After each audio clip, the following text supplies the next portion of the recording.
Welcome back to the Baseball Blue Book podcast. My name is Eric Wilbenaw, the president of the Baseball Blue Book. Are you in the book? The most comprehensive directory since 1909 is now available for download on Google Play and Apple Store. You can also visit us at baseballbluebook.com for more information. So make sure you download it today. Costs nothing. It's great to build a profile, add highlights, add your stats for the summer season, and search our comprehensive directory. Find the coach, the program that you are interested in. Before we begin, hit that like button, share and subscribe. We want to make sure we reach other viewers just like you to get this out. Today's podcast is brought to you by Empowerment Sports Group, a full advisory and consulting firm with over 10 years of experience, educating and helping athletes develop within baseball and life. ESG enables athletes to achieve their version of success and positively impact their community. For more information, visit them at esgsportsgroup.com or on Twitter, Instagram, or Facebook. Joseph Guzman and Michael McGinnis over there, great guys, helped a lot of players. I've had the privilege of having them on a couple of podcasts with their players, so we're excited to have them as a sponsor. Today's guest is Coach O'Connor. Coach, how are you today? I'm doing great. Thanks for having me on today. Hey, I appreciate it. Thank you for joining us. And we've got talking to you a little bit before. Got a few people that we've got, in common, some our network. So that's pretty cool. But why don't you take a few seconds, introduce yourself, what you do, and we'll get right into this. Sure. Sean O'Connor. I'm the head baseball coach at the Community College of Baltimore County in Essex. Some people know us as ESSEX College. In 1992, we won a national D1 national JUCO title as Essex College. The college merged as the Community College of Baltimore County, which made it the largest college in the state of Maryland.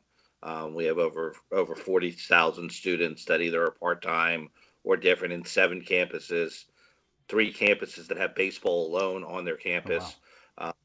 And, I've been there. This is, I guess I get to use the COVID world too. In my, how many years I've been there, this will be year 3.5 for me. Because obviously I had the half year with COVID and, it's what it is. I was a high school coach for 20 years. I coached at my alma mater, DeMatha Catholic in DC, saw some phenomenal athletes, coached some great kids.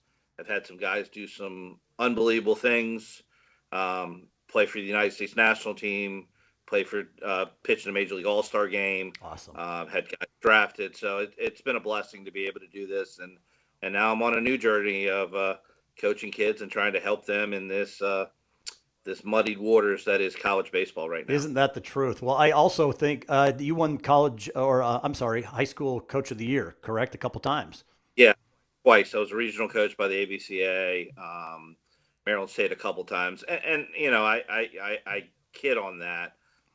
I think we did a really good job last year.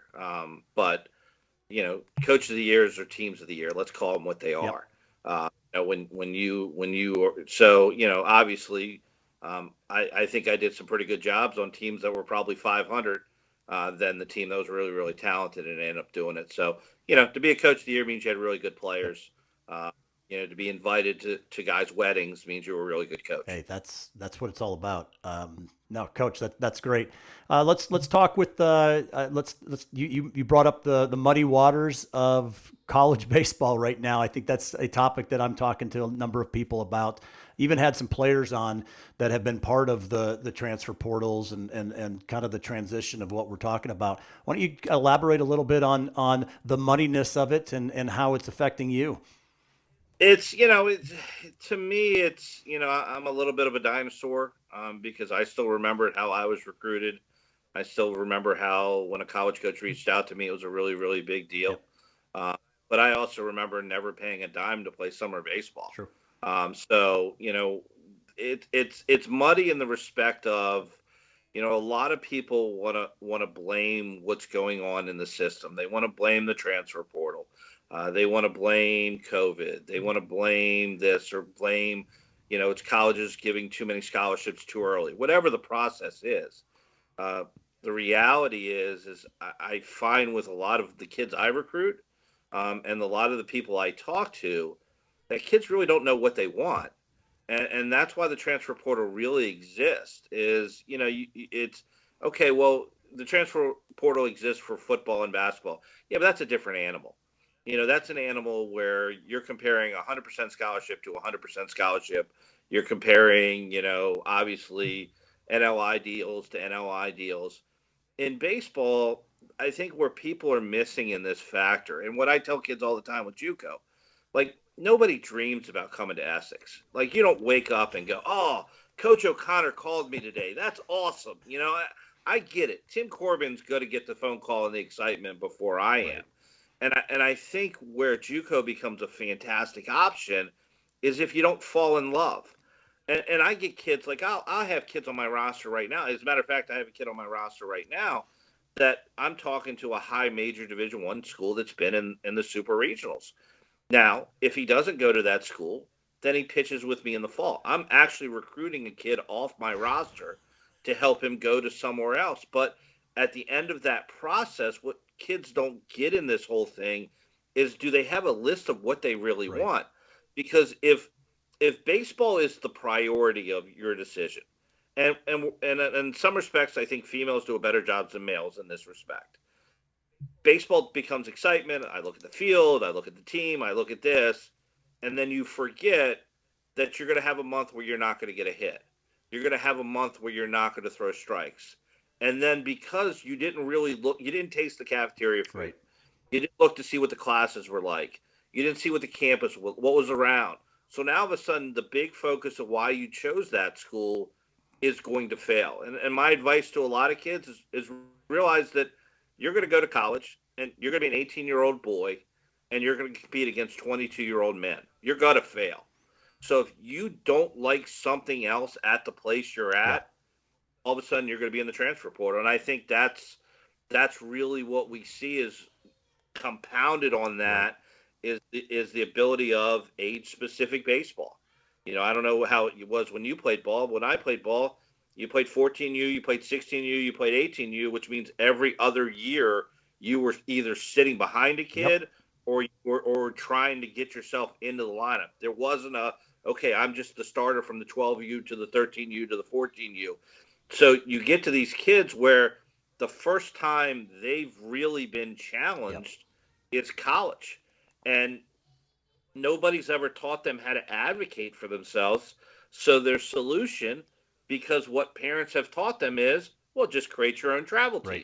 So I'll go to a new team. So that, it's a muddy water, but it's our fault. We've created it. And at the end of the day, if I could give some advice to anybody that's out there, just make sure you know what you're looking for. And that's, I think in some ways what your platform allows people to do is really look at it. Really look at what guys are, what they're not, and what you're going to get out of it. And, I don't think college baseball is as evil as people want to make it. No, Coach, you bring up a lot of really good points there. I had an episode with Coach Meckley, the Penn State York coach.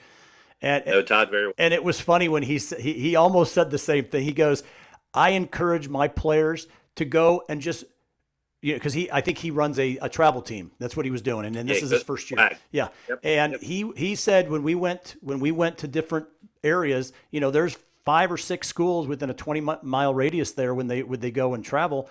Just go drive through the campus.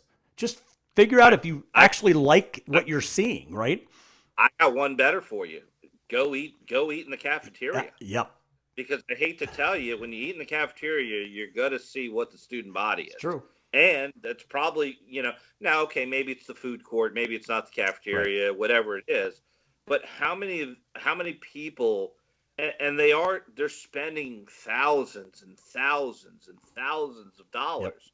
And the only thing they got out of it is I ended up in a field in West Georgia, and you could have saw 10 campuses. And then if you do that, it's worth any part of the equation that you need to do. As a matter of fact, like we run, in our process, pro days are, in my opinion, are defunct for JUCO baseball. And people look at me like, well, what do you mean? Well, the professional model has now gone to Synergy. It's gone to metrics. It's gone to everything. So you could have a pro day and bring all these pro guys out and show all your college kid look at these are my network and all that stuff. But the reality is if you want a kid to get signed, you got to have synergy. You got to have Rapsodo. You got to have TrackMan. You got to get them in a draft league. You got to do all those things. Having a pro day is not going to do that. So our pro days, we match with our high school showcases. So we'll bring high school kids in that we deem that we're interested in. Hey, we saw you. We want to see a little bit more. Yeah, I know it's evil. It's a camp. It's a money grab. Always, whatever. It's what it is. But we'll ask our sophomores, okay, where do you want to go to school? Coach, I'd really like to go to Salisbury. Okay, let's invite Salisbury to the camp. And we'll bring in 10 other NCAA schools. We'll merge a practice together to allow kids to see what college baseball really looks like, preparing them for the next day, and able to do stuff. I think all of this that people have forgotten, it's about building a better mousetrap. The resources, the tools are better than they've ever been in the past, ever.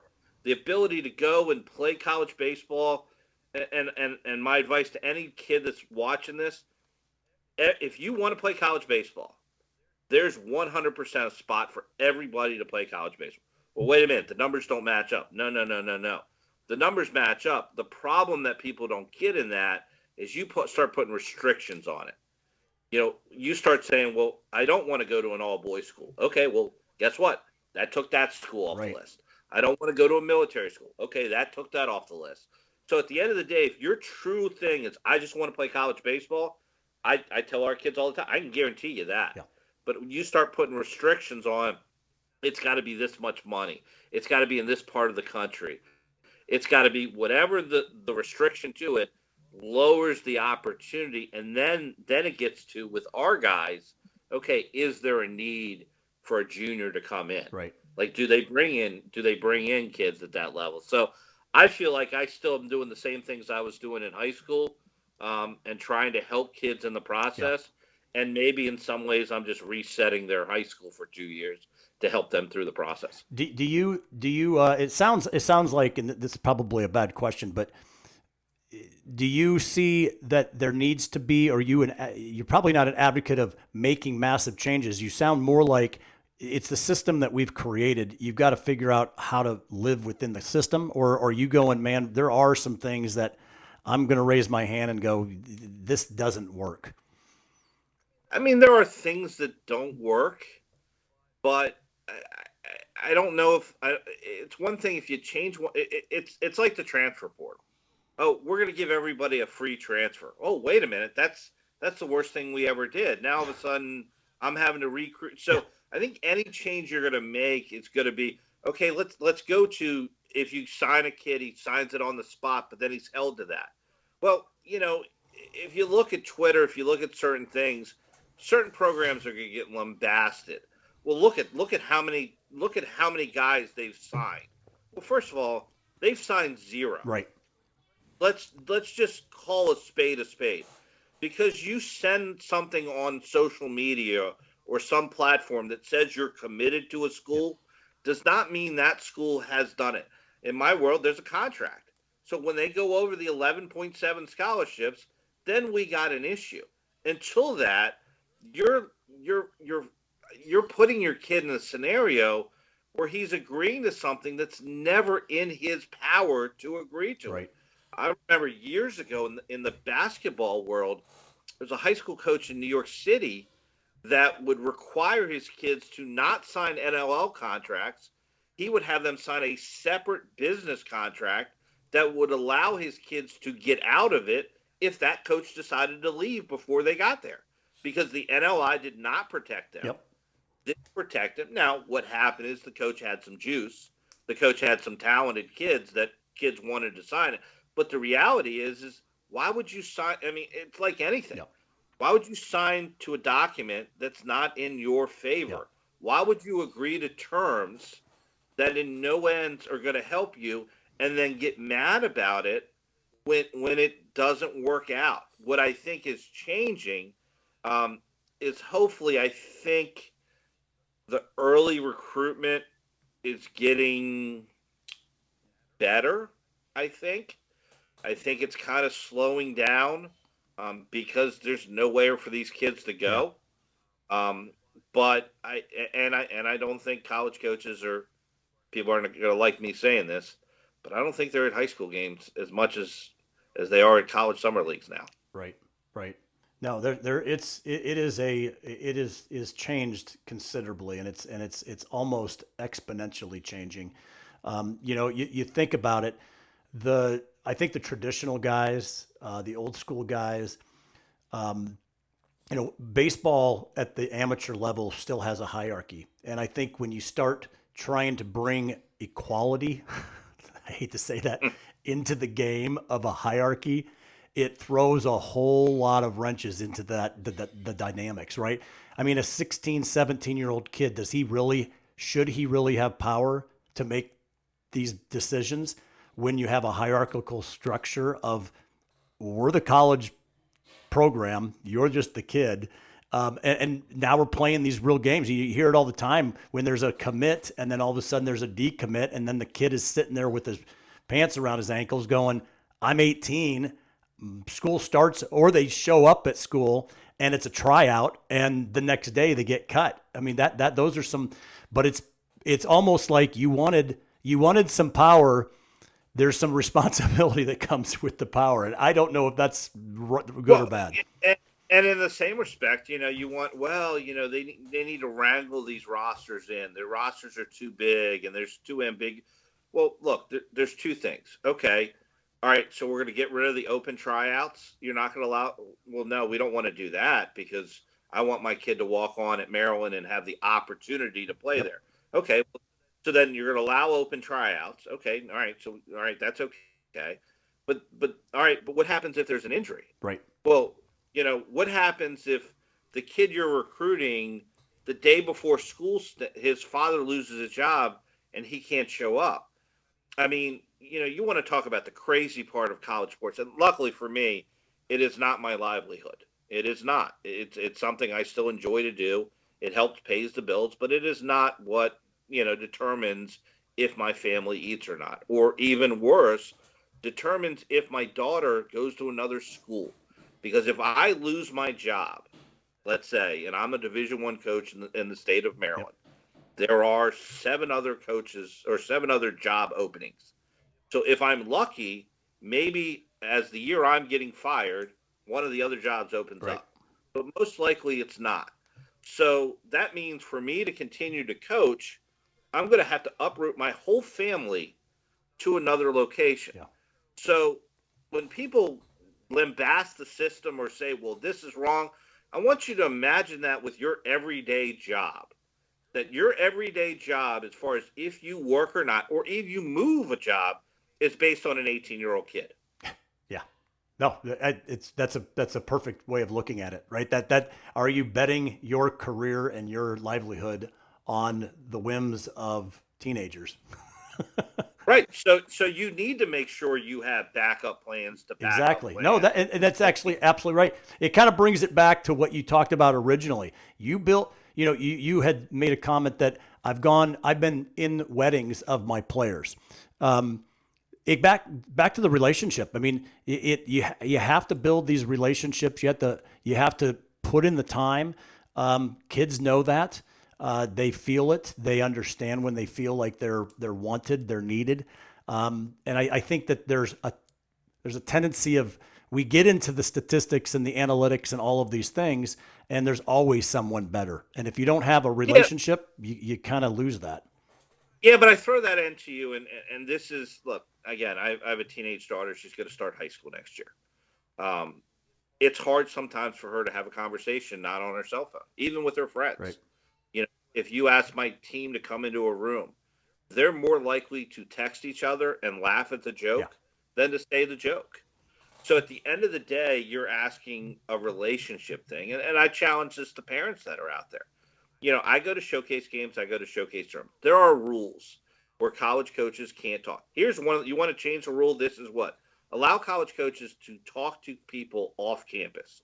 Because at the end of the day, if I'm at an event and little Johnny comes up to me, because there aren't rules in this respect in JUCO, and says, hey, I'm such and such. Nice to meet you, coach. Can you tell me something about your school?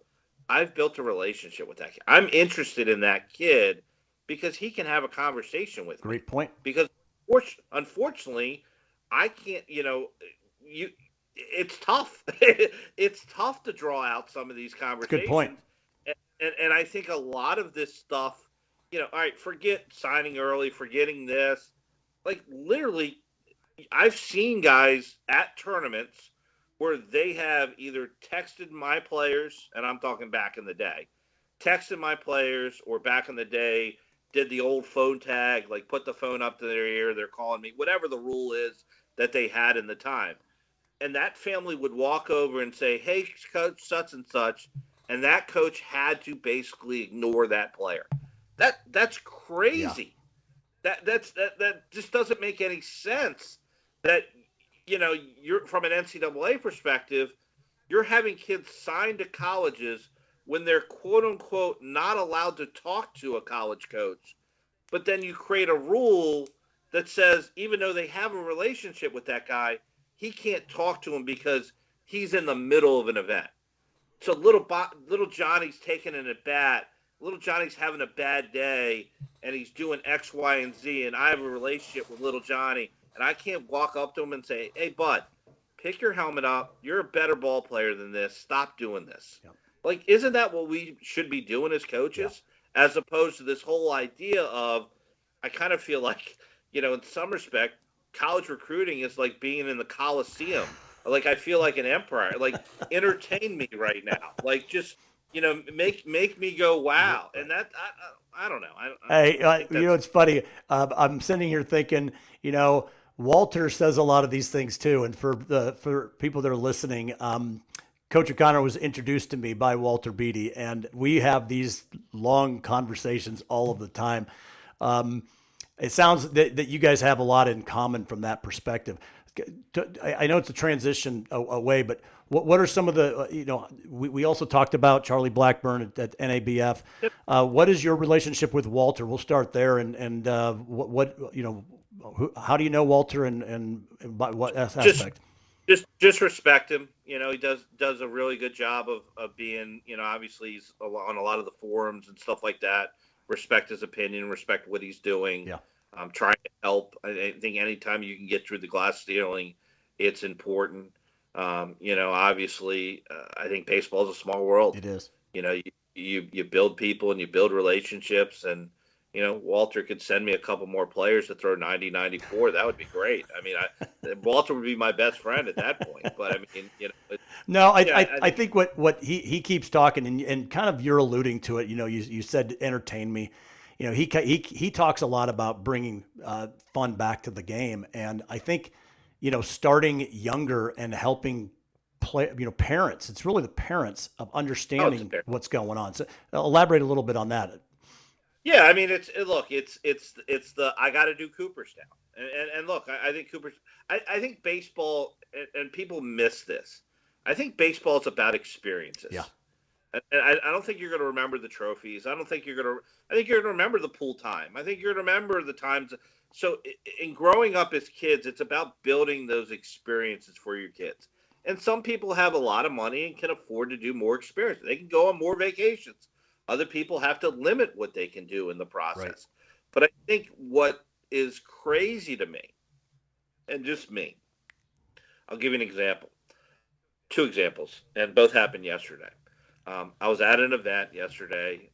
It was an unsigned senior game, and the event started at 9. The game started at 12:30. Now, what time do you think I showed up?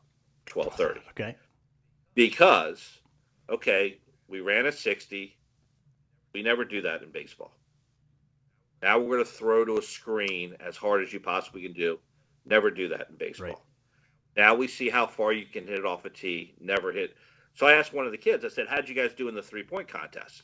Because if we're going to measure those things, why don't we measure something else that doesn't matter? Like, that's just, and my now let's get to the games and let's see it. And then the reverse story of that is I watch the game and I watch a kid and I like his actions. I like what he does. And then the third at bat, he's got a rough day. He fails. And what kids don't realize is I watch you to fail. Yep. I don't watch you to be successful. Right. So I want to see how you fail. So the kid has a bad day and he jogs to first base, and the 3 coaches are young guys that are next to me, and they go, cross that kid off my list. What if the kid's just having a bad day? Yeah. Like, I mean, I played all those years of baseball. You're going to tell me in all the Legion games and all the Babe Ruth games I played in my life that I sprinted every time? No, I didn't. Right. But these kids are now put to a standard that's not realistic. Yeah. Well, I can ask you to be on for 3 hours once a week. I can't ask you to be on for 4 years. Right. And at no point can you carry your baggage. Did that kid have a bad day? Is he struggling in a classroom? Did his girlfriend break up with him? Whatever the package, but you want to go over that kid and say, hey, whatever's going on, relax. It's okay. Yeah. You made it out. Now, Like, did you think you were the only kid in baseball that was never going to make an out? No, it's really true. It's life. When you start categorizing things or generalizing things, you miss a lot of different people. Now all of a sudden, the most important thing is a Rapsodo score, or the most important thing is he sprinting to first? And now all of a sudden you've categorized or you've lumped everybody into these weird places where, is that really how you should be determining or evaluating these players? Here's my most important thing. Did you thank your mom and dad after they gave you a Gatorade? Yeah. No, it's good. Hey, there's a lot of there's things that are outside, because if kids know, here's the crazy part. When you create these certain expectations, kids are going to do it. They're going to do exactly what they're being told, right? You must do this, you must do this, you must do this. And now all of a sudden you're like, okay, are they doing it because they have to, or are they doing it because they that's who they are? And so you lose their character in these molds of where people are. Well, and for me, if I'm going to invest my time, which is valuable. Time is valuable. If I'm going to invest my energy, I want to know that it's going to somebody that is worth my time and energy. Yeah. That's a good kid that I can help. Yeah, I want him to throw 94. Yeah, I want him to hit bombs and be great defense. Sure, I'm a baseball coach, exactly. Yep. But I want a good person. Yeah. I want to be able to have a conversation with him. I want to be able to help you. And we talk to our guys about this. One of the advice I tell parents: let your kid make mistakes. Like, obviously, it's nerve-wracking, and I look at it from a perspective of parents. Like, you have a lot of parents that basically control everything their kid does. Yeah. They control when he eats, where he goes, what his schedule is, all this stuff. And then you put them on a baseball field, and for 4 hours, they have no control. And it panics them to heck. They have no idea what to do. Right. So what do? They start yelling at the umpire. They start yelling at the coach. Yeah. They start not engaging. Like, hey, I'm just going to read a book while my kid's playing. Well, if you're going to do that, don't show up to the game. Yeah. Your kid doesn't need you to be there. Right. If you're going to be there, support him. Hey, Johnny, great job. Awesome. Hey, you know what? I really enjoyed watching you play today. Keep your head up. That's all you got to say. Yep. I mean, if you came home from your kid's day and at some point you just dropped on the way home from Georgia or wherever you're coming from and say, Billy, I just really enjoy watching you play. I really love watching you play. You know what that would mean to that kid?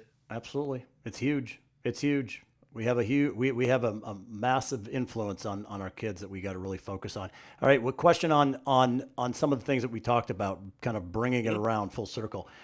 You've been in the game for a while. You said you're kind of an old school guy.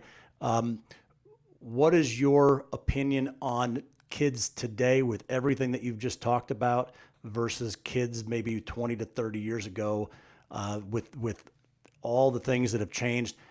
Just the kid themselves. Do you see a real change, or are they're still just teenage kids trying to figure it out? They're still teenage kids. They're better than they ever were. I mean, they're better. They're stronger. They're faster. Yeah. You guys can. I mean, the old people can lie about it, but it's not the same. I mean, they're just better. Oh, trust me. My God, I've interviewed a couple kids, 17, 18. I look at their training videos.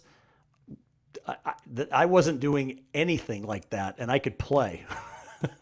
but I do think the street smarts of kids are no longer there. Yeah. I think the ability to think outside the box, the ability to fix when plan A doesn't work the way plan A is going to work. I think those part of the, I laugh at this. My parents didn't know where I was Right. until dinner Oh yeah. time, Oh yeah. and then I came home for Yep. dinner and I ate dinner, and then you had to go, and then you went and played some Yep. more, and when the street lights came on, you came back Yep. home, and that every day of my summer, unless I had a ball game, Right. and then at the ball game, when I'd come home for dinner, that's when I'd leave for my ball game. Simple as Yep. that.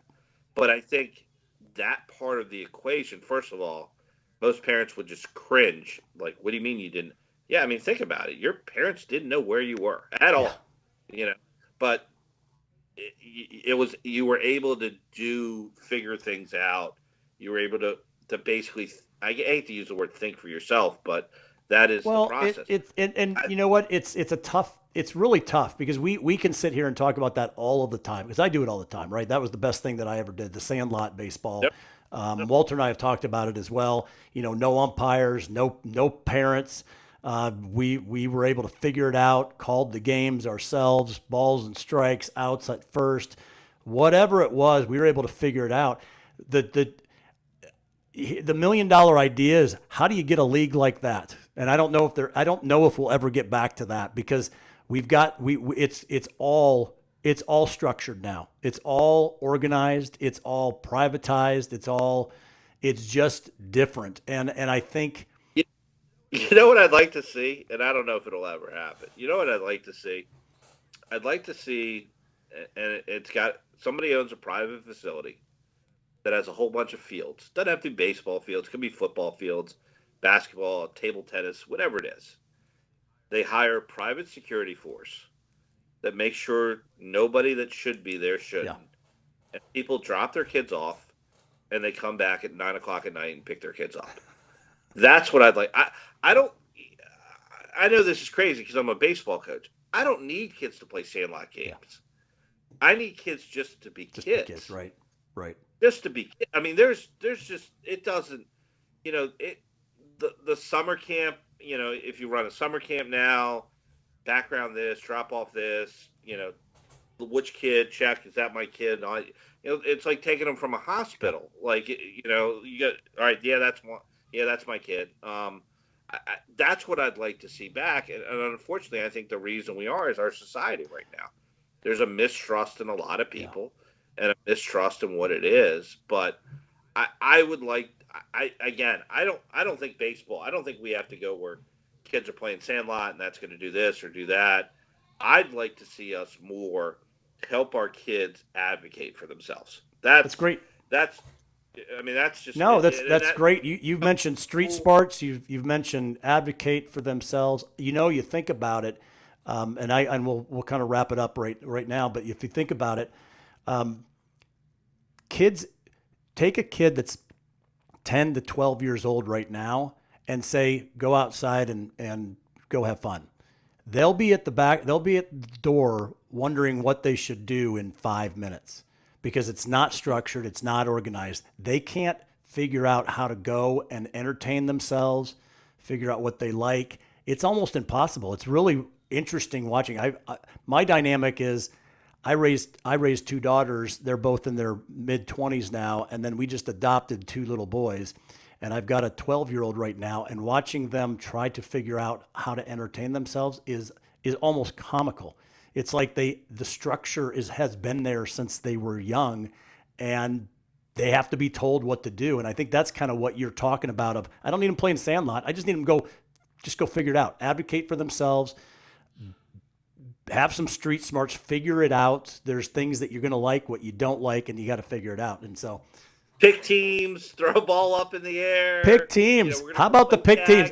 Exactly. You're exactly. You're not it. You're whatever it is. I think that's, I think that's where it is. And again, we're just old, Coach. I know. No, we are 100% old, and again, this is not a baseball Yeah. problem. This is a society Yeah. problem. But what's great about these things is the kids that do come to me and play baseball.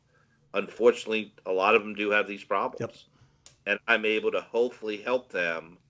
Like I'll give you an example. Picking the next school. A lot of my kids will struggle, and we have to literally have a conversation to the point of, you understand, by not making a choice, you are making a choice. That's a And yep. until you say that to them, they're like, what do you mean? Like, you're choosing to not make a Yep. choice. Like, you're living in the world like, okay, well, if I don't decide where I'm going to go, then I'm okay, I'm safe. No, no, no, no, Nope. no. And so that whole process of helping guys and get them through that, if that's what classes you're going to take, if that's what major you're going to take, if that's what school you're going to do, if that's, hey, you know what, I want to focus on pitching compared to hitting, whatever that is. If you wrap that into Mm-hmm. baseball, one of the biggest things that I still see at my level is the ability to kind of influence those guys and to help them. Hey, look, you just got to make a Yep. choice, and it's okay if it's Yep. wrong. Nope. Make a stand, make a choice, go with it. You can make mistakes. Yeah. Just be a kid. I think that's great. Yep. Coach, this has been a lot of fun. Thank you. I'm glad Walter introduced us. NABF, you ever talk with the guys over there? Yeah, so I was with Charlie. Actually, I was with Charlie last weekend. We were up in Johnstown, PA. He's worked for the AAA-BA. Actually ate dinner with him and stuff like Nice. that. Called me yesterday, asked me a couple opinions. So yeah, I still involved in that. Had the opportunity to lose two World Series at 16 and 18. It's kind of hard. It still hurts me to say that, but hey, was in two finals in that, and had a group. My high school kids actually won the high school World Series one year. That's So awesome. NABF's a big thing. And again, that's one of those things that I think a lot of baseball people don't understand, because the perfect games, all the things that are out Yeah. there. NABF was one of the best experiences of my life. I hope them, the Dizzy Deans, the Triple, whatever it is that are out there, I hope those guys survive, because I do think they are helping at least keep what baseball really is. And there's nothing wrong with commercialization of it. There's nothing wrong with tournament baseball. Baseball. The reason we're talking is because of money. If there wasn't money into Yep. it, there wouldn't be a need to do that. So it's not like it's evil, but there is the purity of those leagues and those organizations. Absolutely. We keep going, but that's that's the base. That's the foundation. If everything comes travel and everything becomes tournament and everything becomes that, you lose all the people that can't make those teams. And now all of a sudden USA Baseball, figure that out. That's you know what I mean. I hate to be really mean, but we got governing body, and I've been involved with USA Baseball, and I've helped them, and they do a really good job of trying to do the identification series as much as they possibly can. But why aren't they providing opportunities for a local state championship? Why aren't they providing it? And again, I get it, but you can't tell me there's not money in it when I'm sitting here watching the Little League World Series every day of the week. Why is our national body that's in charge of our sport really not in charge of our sport? It kind of boggles my mind that it should, if you're running baseball in the United States and you're involved in baseball, you should have to be number one, known by USA Baseball, and B, you should be certified, background, whatever it is. USA Baseball should have a much bigger hand, and if they decided to do that, yes, they would make some people really, really mad. If they decided to do that, we would have some organization as opposed to the Wild Wild West we have right now. I think that's a great place to end. Coach, made some really good points. Enjoyed talking to you today.